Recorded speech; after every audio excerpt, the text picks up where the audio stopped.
Bom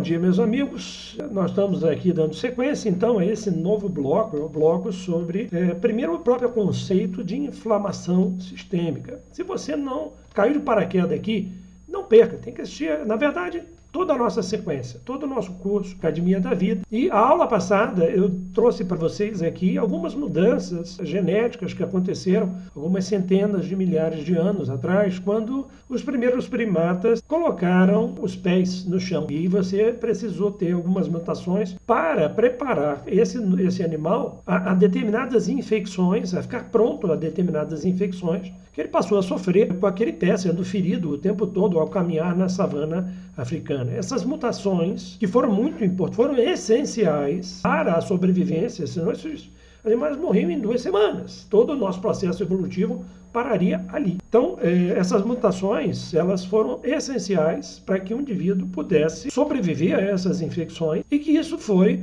eu disse que, e que elas mantiveram até hoje. Até hoje nós temos, grande parte da população carrega essas mutações, e que durante a juventude, os mecanismos de homeostase, eles meio que contrabalançam, porque, gente, vocês não têm noção do que é um processo inflamatório, tá? Você reagir a um agressor, né, é algo que eu vou tentar trazer aos pouquinhos aqui para vocês algumas noções sobre isso, mas é algo gigantesco e devastador. São diversas linhagens de células, sistemas imunitários para lutar contra um inimigo. E eu vou tentar trazer o básico do básico de imunologia, mas para que vocês tenham uma noção da importância, inclusive, como funciona esse processo inflamatório e como, para vocês verem o tamanho dessa questão, né, dessa situação.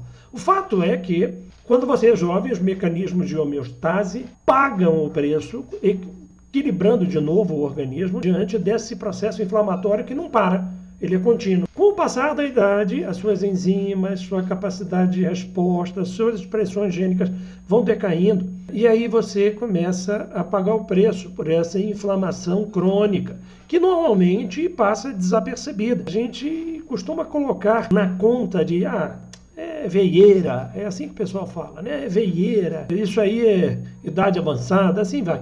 Não é verdade, gente. Não é porque você está avançando cronologicamente que você tem que ter uma idade física real compatível com a cronológica, de forma alguma. E entender que esses mecanismos, esses 1001 sintomas, que para muitos parecem uma coisa natural, não é natural. Eles estão mostrando que você está com um processo inflamatório crônico. Você está esquecendo muito, dores no corpo, humor ruim, falta de energia, falta de motivação. Essa questão da memória é algo muito importante. É normal, eu estou ficando mais velho, eu estou esquecendo droga nenhuma. Isso aqui é um sinal de que esses mecanismos de homeostase estão falhando e que você basicamente está sofrendo efeitos desse processo. Isso tudo são sintomas, inclusive, desse processo inflamatório crônico que você não está dando conta. Esses genes que vieram lá de trás continuam ativos. E, gente, quando você tem essa inflamação crônica, subclínica, por quê? Porque subclínica, porque ela não dá sintomas, crônica, você vai gerando uma resposta e uma atividade lesiva de um monte de células de defesa suas também, que vão repercutindo, lesando as células boas também. Eu vou tentar trazer um pouquinho para vocês. Gente, isso aqui é muito resumido, tá? Mas vocês terem uma noção da coisa.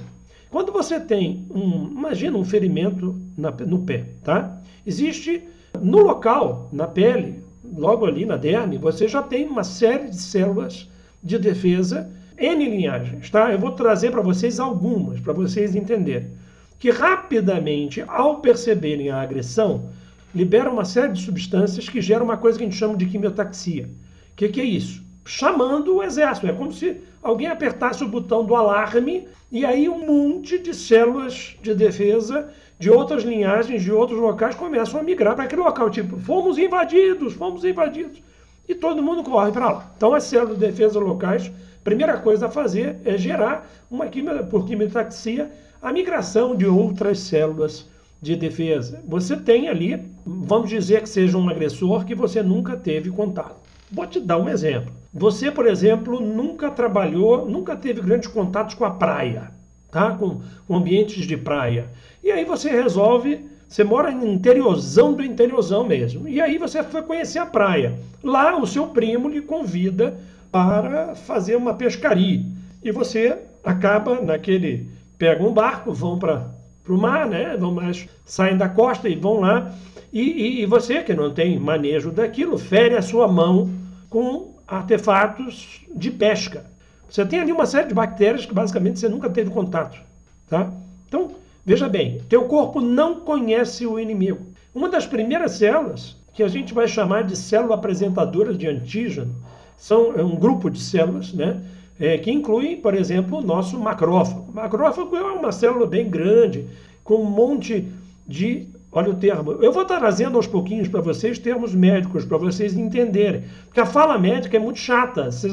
Assim como você fica ouvindo papo de advogado com juiz, você diz, meu Deus, não estou entendendo nada. A mesma coisa tem no campo médico. Eles têm mania de usar um monte de termos e vocês não entendem. Pois bem, eu vou trazendo aos pouquinhos aqui também algumas explicações, simplificando esses termos, né?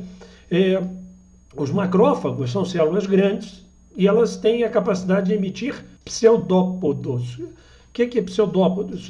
Falsos pés. Podos, pseudopodos, quer dizer falsos pés. Ela consegue emitir pequenas projeções que englobam esse corpo estranho, inimigo, essa bactéria nova que você não conhece. Teu corpo nunca viu aquela bactéria do mar, e aí ela precisa reconhecer.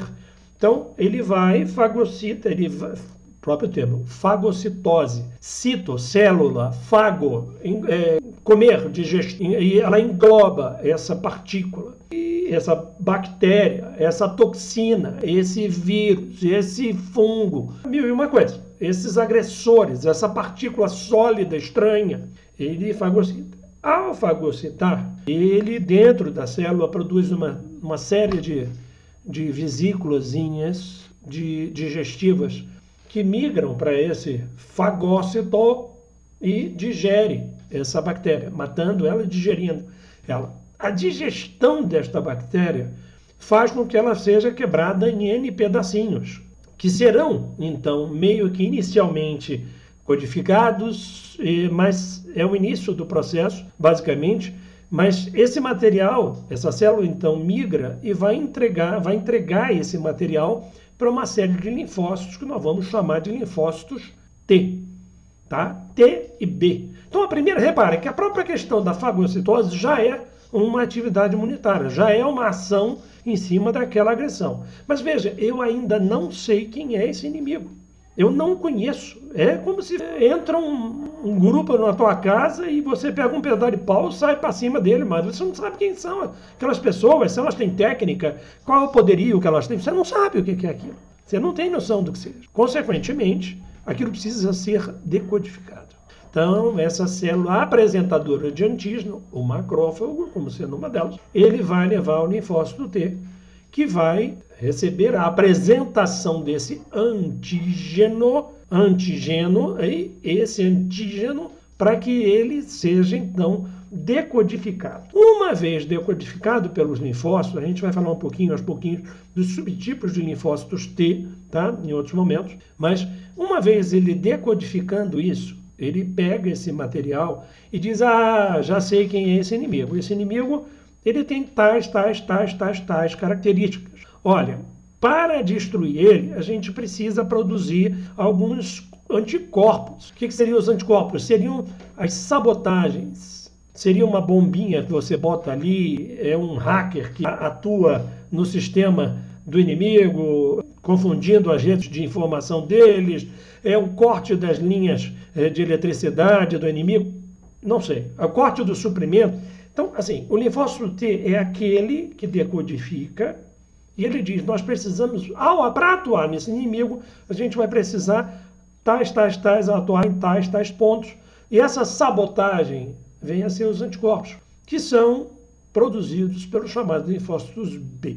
Tá? Nós temos ali os plasmócitos que são ativados e viram os linfócitos B, que começam a produzir, recebem as informações do helper, do linfócito T, que normalmente o T-helper é quem faz essa decodificação adequada, ativando duas coisas, duas vias. Uma, o próprio linfócito, o linfócito B em produzir anticorpos, e a gente já vai entender isso, e o próprio linfócito T, ele ativa na produção de uma série de substâncias com ação direta, que induzem a esse inimigo. Ou se você tem, por exemplo, imagine que uma célula foi invadida e ela começa a trabalhar para um inimigo, produzindo pedaços desse inimigo.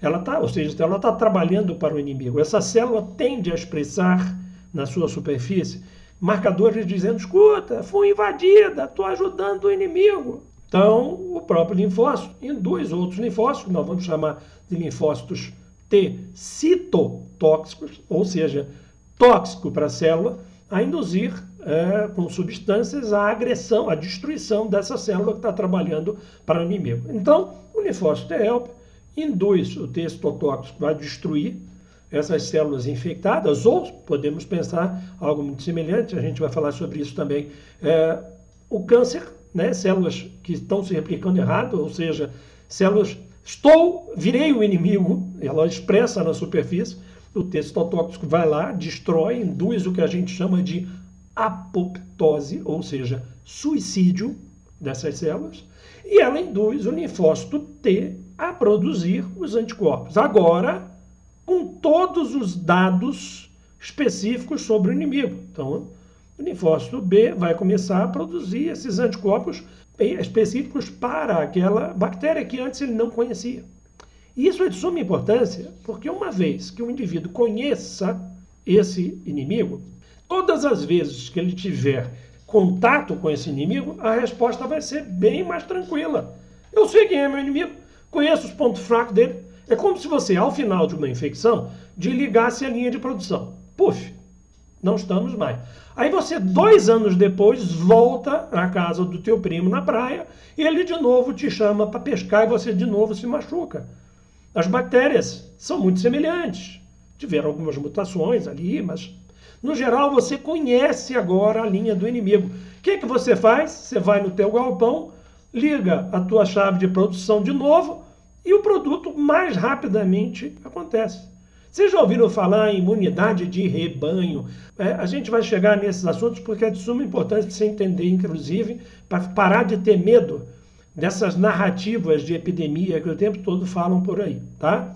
Não seja refém da grande indústria do medo, né? A gente vai poder, aqui vocês vão ter contato com isso tudo, tá? Então, espero ter começado a trazer isso aqui para vocês. Esse é o arcabouço básico imunitário e a gente vai começar a entender cada vez mais o que é infecção, o que é a inflamação, que há uma diferença nisso, né? As respostas e quando isso é bom do corpo fazer e quando isso é ruim. Quais são as repercussões ruins dentro desse processo? Não perca a próxima aula. Se você caiu de paraquedas, curtiu, vai lá e curta, por favor, para ajudar a mexer nesse algoritmo. Se você não assistiu as outras aulas, volte à primeira aula. Esse nosso curso aqui será bem longo. Espero que você aproveite o máximo possível. Curta, compartilhe e comente. Coloque aqui embaixo seus comentários. Comente também as suas dúvidas, para que eu possa, aos pouquinhos, também trazendo. Isso será um banco de informações que eu vou tentar trazer para vocês. E não perca a próxima aula, que daremos sequência nesse assunto.